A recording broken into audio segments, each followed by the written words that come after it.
What is going on, guys? Thank you so very much for joining me right here on Off the Script. I got a little bit of extra for you. It is August 11th, 2022. I am JD from New York, as always, coming to you from the OTS Beer Garden. Thank you guys so very much for joining me on your Thursday afternoons, wherever you may be. More Bray Wyatt rumors. I know you guys are probably sick of all the Bray Wyatt rumors, but now there is a major update in regards to Bray Wyatt. Is he on his way back to the WWE? Also, Johnny Gargano, somebody within WWE has been tasked with reaching out to Johnny Wrestling about a return to the WWE. We're going to talk about why I think Johnny Gargano is also on his way back to the WWE. An NXT superstar blasts Sasha Banks on social media and then deletes her Twitter account. Come on, honey. Come on, really? You should know better than to get into it on social media with the Sasha Banks stans. Mistake number one. Mistake number two, you just gave them the satisfaction of getting a W.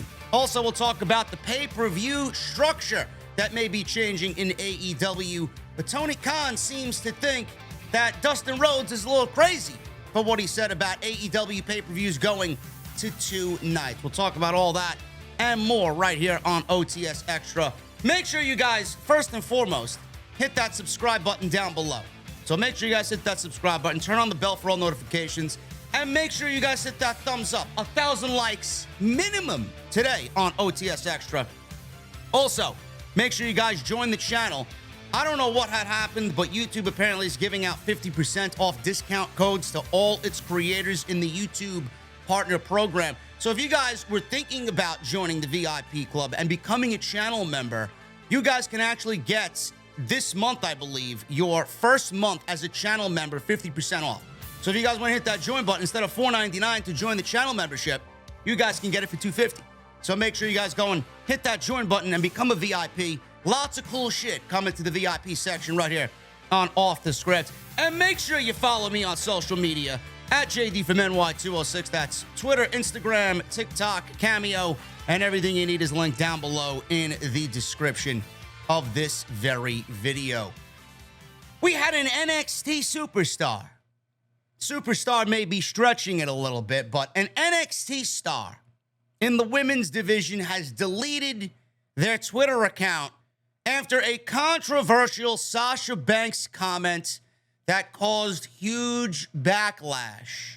Sasha Banks is not currently with the WWE. She is definitely on her way back to the WWE with the announcement of the Women's Tag Team Title Tournament that started on Monday. And now, an NXT talent wanted to raise awareness about herself by mentioning Mercedes Varnado in a tweet yesterday. Amari Miller, who's that? Good question. I have no idea. Amari Miller took to social media today. Now we know who she is, I guess. Took to social media to praise Athena and set a goal for her career. In the tweet, she posted these 3 tweets. And I quote, "Shout out to Ember Moon being the first and only African-American NXT Women's Champion. NXT goal, let's make it 2, says Amari Miller." She also goes on to say, "For everyone on Twitter, fully black NXT champion Ember Moon, I'm aware of what I posted. Sasha is great and legendary for sure. Let's never forget." Then she goes on to say, "No thanks, Sasha Banks is German," in reply to somebody else who posted a reply there. "Sasha is German and black. I said African American." So I don't understand why this was even a topic of discussion on social media, but Amari Miller apparently had to backtrack. She deleted her Twitter account and then resurfaced this morning and says this, and I quote, "I didn't mean bad intentions with what I had to say, but I do want to apologize. I meant something super well, and it came across horribly. No, you meant what you meant, and then you felt bad about it, and everybody made you feel bad about it and called you out on your bullshit and told you how wrong you actually were, but you didn't really give a shit then. So now you're coming out and apologize because you took a massive, massive L. I want to sincerely apologize to everyone. I also have to understand that posting on social media platforms can sound one way to me. Folks, get the fuck off social media. If I didn't have this podcast, I would not be on social media, which I'm sure would make legions of people fucking happy. Social media is cancer. Amari Miller is a complete Nimrod. She is a complete dumbass. Why would you go out there? First of all, why would you even attack Sasha Banks knowing the rabid fan base that she has on social media, number one? So clearly she doesn't know much about social media if that's the fucking hill she wants to conduct her battles on. Honey, you ain't gonna go far with anything if that is the case, man. None of these accounts, none of these women's accounts on social media is how do I put this lightly? Don't. Alexa Bliss, Sasha Banks, Charlotte, all of them. Even Tamina, even The Miz. I said something negative about them. I had fucking Miz bots coming after me for like 3 days. Don't. Number two, I don't give a fuck what you think. I don't care. This discussion is so lame. Oh, The Rock is not the first black WWE champion. In fact, it's actually Ron Simmons. I don't give a fuck. Why are we bringing race into the discussion? Who gives a shit? Who gives a shit? Sasha Banks is the most influential women's performer in the industry right now. She's the most popular. Subjective maybe, but I don't really give a shit about what you think. Sasha Banks is the most popular women's wrestler in the world. And the reason why Amari Miller, I'm sure, the reason why Amari Miller is in the WWE at the Performance Center training to be a part of the NXT women's division is because of Sasha Banks. Who do you think paved the way for you to even be there? I'm sorry. Stop with the nonsense. Sasha Banks, I don't give a fuck what color of her skin is or what the color of her skin is. Sasha Banks is a Hall of Famer. Put some respect on the woman's name and leave this shit, leave this fucking narrative at the door. It's fucking ridiculous. Moving on to more pressing topics. We got news on Bray Wyatt. Now, I know you guys are just as sick as I am, but I have to talk about it because it's the top story today and the top story in the news. Bray Wyatt, there's a major update on Bray Wyatt. Fightful Select. This is a paid service from Sean Ross Sapp. So normally when he put something behind a paywall, it is going to be somewhat truthful. Fightful is reporting that some WWE higher-ups believe the company is more likely to get Bray Wyatt back. So more on this will be reported, he said, in the following days on Fightful Select. And if he does return, this puts an end to a year of speculation on his future in professional wrestling. Now, I do believe that Wyatt is on his way back to the WWE, but all of these reports and all the cryptic tweets and all the buzz about who Triple H is bringing back next and who Triple H is going to, give the rectifying fucking satisfaction to go in there and fix whatever Vince McMahon had caused and whatever Vince McMahon had fucked up. Bray Wyatt is obviously at the top of the list. Now, Wyatt was released in July 2021, and he has been sending cryptic tweets over the last few months about his potential whereabouts and what he's going to be doing in the world of pro wrestling. There's been speculation about WWE. There's been speculation about AEW or even him. I can't even get it out, man. I can't even get it out. Speculation about him signing with Impact. Oh, man. Jesus Christ, man. Scott DeMoor, he must be a fucking comedian, man, thinking that he's going to get Bray Wyatt. That they're interested in Bray Wyatt signing with Impact.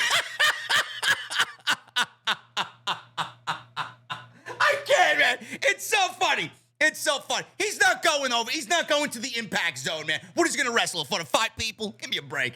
So, Impact Wrestling signing him. And he hasn't really done much in pro wrestling since his WWE release.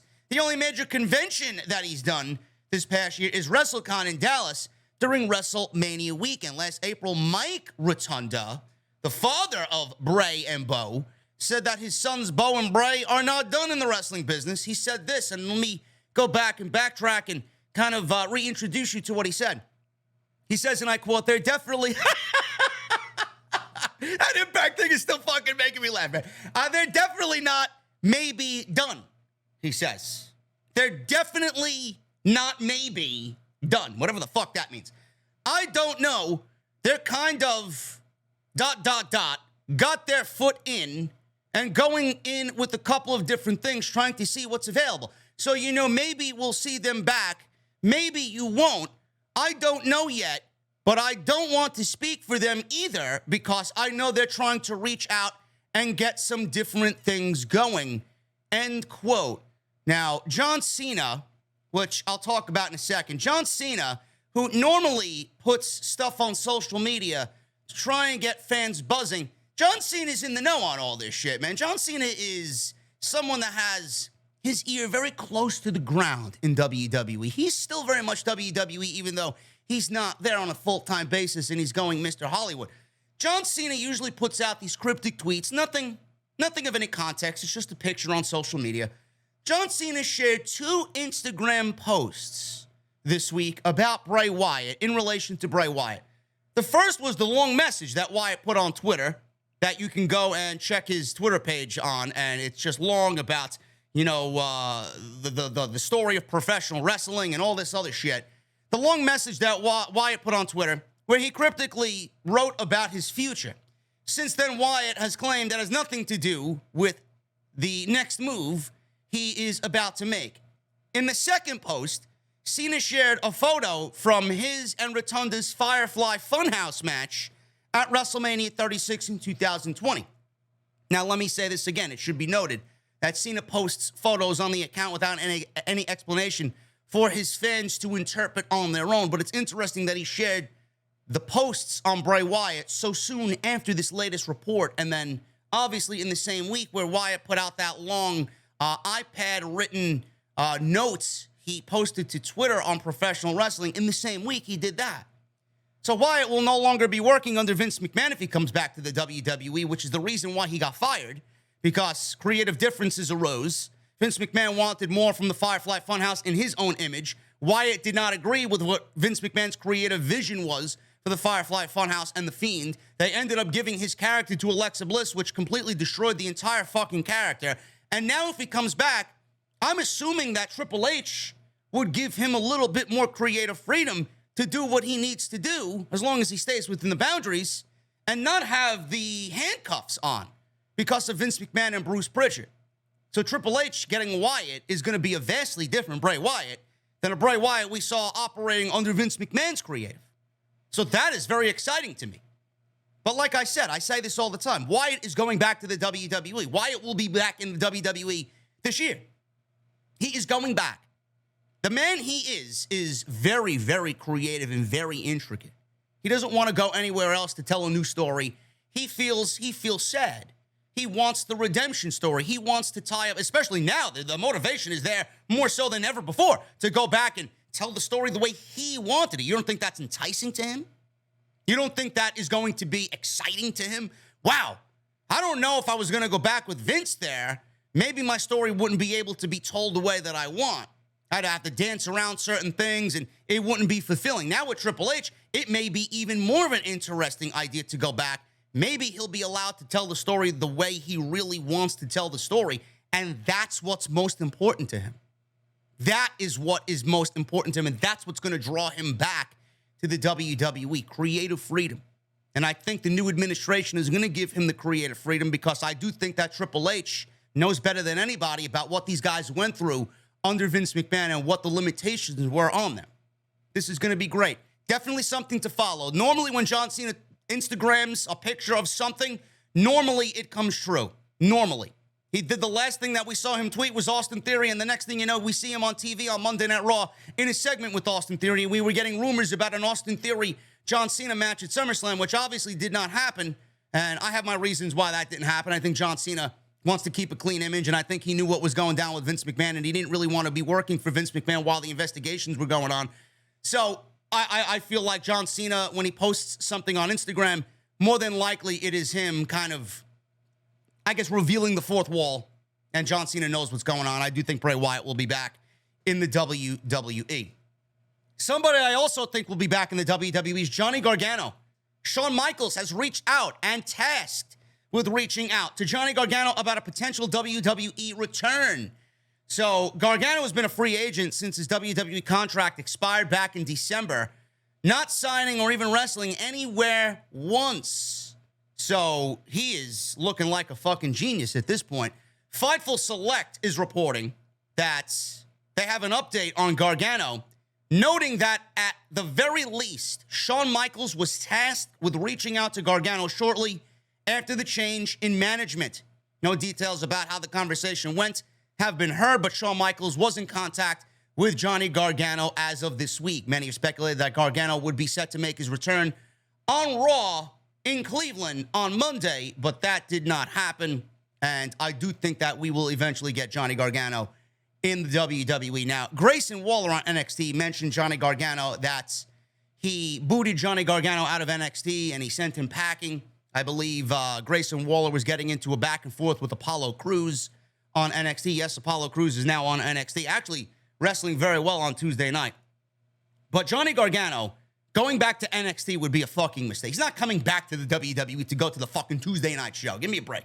Johnny Gargano's coming back to the WWE. He's going to be on the main roster with Triple H in charge. Triple H, I don't even think has anything to do with NXT right now. He's going to fix Monday and Friday. And Bruce, it seems like to me, feels like Bruce is still running Tuesday night. Gargano is going to Monday. Wherever Ciampa is, Gargano will be there. And I said this on Monday. Gargano showing up in Cleveland, everybody kind of anticipated it, but we didn't get it. Ciampa lost that match. He looked great in defeat against Bobby Lashley. Bobby Lashley is still the United States champion. Everybody thought that the split with Ciampa and Miz was coming and that we'd see Johnny Gargano show up and back up his best friend in Tommaso Ciampa as they ward off the Miz and whatever else they had going on there. But it did not happen. But I would absolutely get Johnny Gargano on the main roster. And I said the one reason why I think it's going to work out best if he goes to the main roster is because there are other aspects of the main roster that Triple H needs to build up and fix because of Vince McMahon and Bruce Pritchard's laziness and chaotic fucking environment in the past administration. Ciampa is not going to be the United States champion. Nobody was going to go into Monday Night Raw expecting Ciampa to win the United States championship. He was not going to win the championship. Bobby Lashley was not going to lose that championship to Tommaso Ciampa. Tommaso Ciampa is not going to be a world champion on Monday Night Raw, not now anyway, especially with Roman and then obviously Cody. The line of champions does not include Tommaso Ciampa. So how do we use Ciampa to the best of his ability, and what is the most value we're going to get out of Tommaso Ciampa? Bringing back Johnny Gargano. Bringing back Johnny Gargano, pairing him with Tommaso Ciampa, having them be baby faces and get DIY back together on the main roster and get them in that tag team division. This is why I said, let's fix the tag team division. He's already done so with the Monday Night Raw women's division. He's probably going to do the same with the SmackDown women's division. He's obviously making the women's division a priority. We see the changes happening. Now we got to focus on the tag team division that Vince McMahon and Bruce Pritchard have neglected for so many years. DIY. Then we get Street Profits. I don't want to break up the Street Profits, even though we're teasing a breakup between those two, Angelo Dawkins and Montez Ford. DIY, Street Profits. Then you get Sami Zayn and Kevin Owens together. It looks like they may be feuding with the Usos if all things go the way that I expect them to go. In my perfect world, that would be the next team in line to challenge the Usos. DIY, Street Profits, Kevin Owens and Sami Zayn, the Usos, the New Day, the Viking Raiders. Let's get Angel Garza and Humberto Carrillo back on track and give them a more serious tone. We got a solid fucking tag team division. Then you got the Brawling Brutes. You can make them a fucking tag team. WWE could have legitimately one of the best tag team divisions in all of pro wrestling if they make subtle changes. If they just go and make these little subtle changes, get DIY back together, pair Sami Zayn and Kevin Owens and have them against the Usos. Don't break up the Street Profits. Merge the divisions into one set of tag team titles instead of two. You would have a completely different division. There's no reason. This is why I said merge the divisions. Why merge the divisions? The women's tag team titles, right? They float between Raw and SmackDown. Could possibly show up on NXT. So why is it different rules for the women's tag team titles, but we have two sets of tag team titles right now on the Usos, and the divisions are not merged? Why do we need two sets of tag team titles for the men when the women, they can go wherever they want? Just make one fucking title and make one division and get these teams on both shows. That's the way I would do it. Ciampa, Gargano. Gargano will be back in WWE on Raw. DIY will be back together. That is my prediction. I think that's the best use of both guys on the main roster with Triple H in charge. And finally, guys, Tony Khan. Good old TK, man. Tony Khan. Tony Khan shuts down a rumor about AEW doing 2-night pay-per-views. Now, the 2-night pay-per-views, obviously, right? We have WrestleMania doing 2 nights. We got New Japan with Wrestle Kingdom doing 2 nights, 3 nights sometimes. Now, there is reports that AEW may be trying to do the same thing. Dustin Rhodes mentioned during a recent panel where he was interviewed that he heard AEW would be potentially moving to multi-day events down the pike, he said.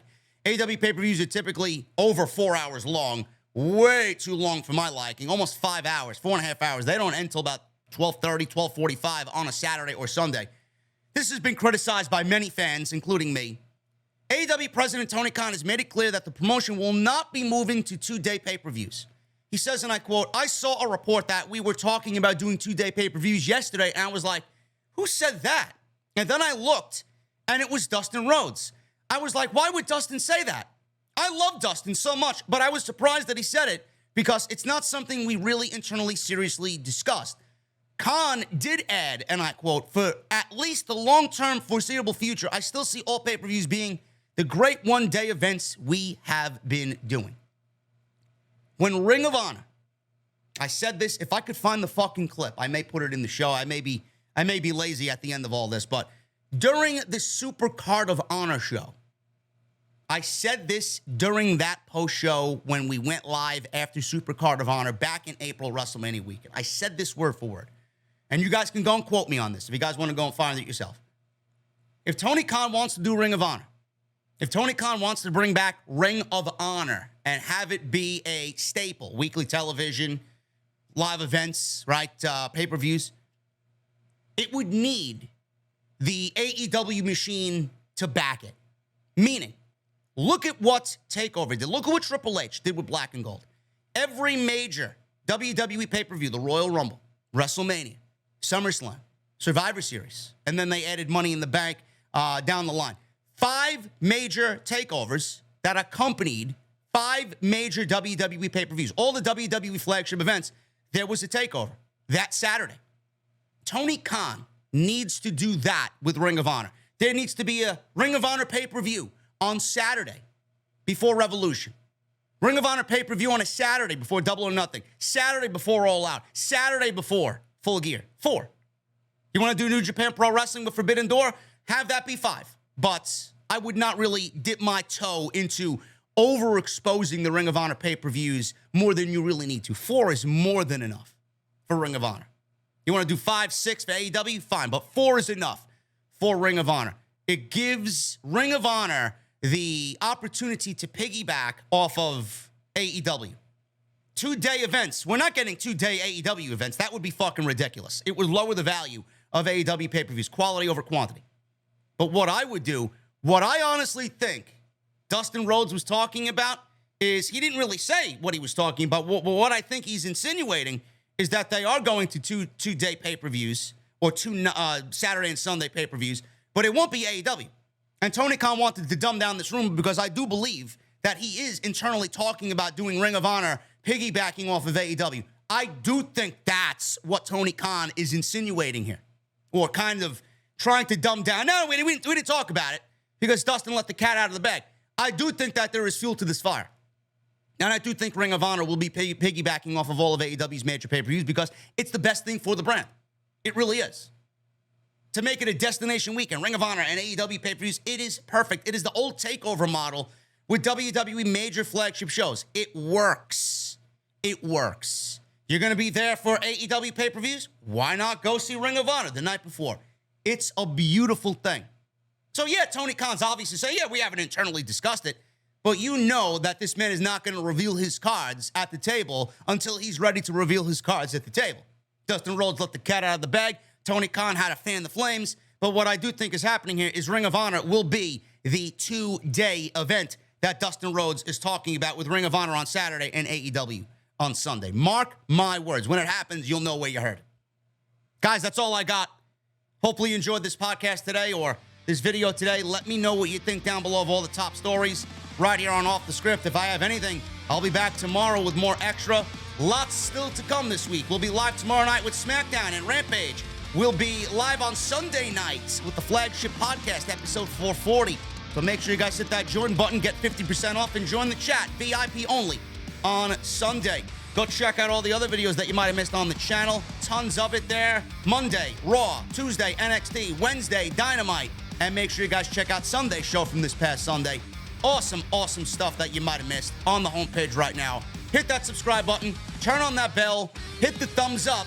1,000 likes minimum. And follow me on social media, guys. Remember, at JD from NY206 on Twitter, Instagram, TikTok, and Cameo. Everything you need is linked down below in the description. I'll see you guys live Friday night from the Beer Garden right here for SmackDown on Off the Script. See you guys later.